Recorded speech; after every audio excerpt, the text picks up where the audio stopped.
What's the first thing you or I do when something goes wrong in our world? When the world isn't quite perfect for us? When something grabs our attention that we just as soon not have to deal with? What's the first thing that you or I do? What?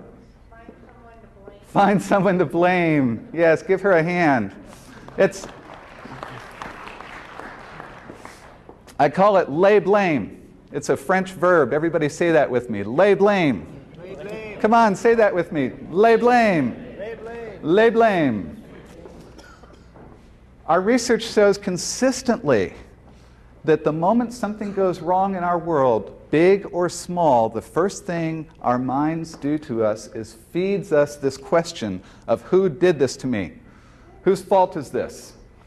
So last week, I got up early in the morning, nice and dark, padded my way into the kitchen. I was going to have a nice tall glass of orange juice.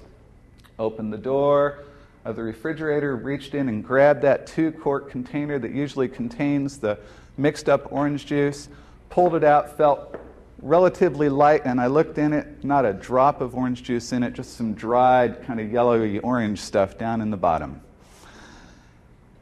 5:45 in the morning, first thought that entered my head was what? Who put this container of orange juice back in the refrigerator absolutely empty when they should have put it in the sink, done something about it? Right?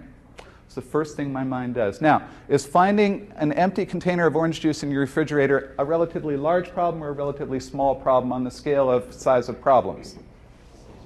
Pretty small, yeah.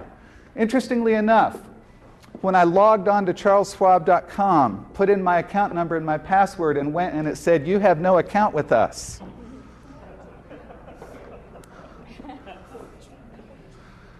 The first thing that went through my head was what? Yeah, who took my retirement? Okay, same response. Now, is logging on to your retirement savings account and finding that it's not there, is that a relatively large problem or a relatively small problem? Relatively large problem. What's the response? Identical. Whether it's a small problem or a large problem, the response is identical. Who did this thing to me? If you are really good at laying blame. Let me ask again. How many of you are really good at laying blame? Let me ask one more time.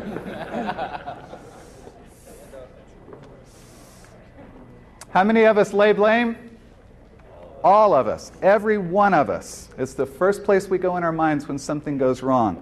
Now, when we're able to get past blame, the next thing that we do in our minds is we make up a really good story or an excuse. I call it justify.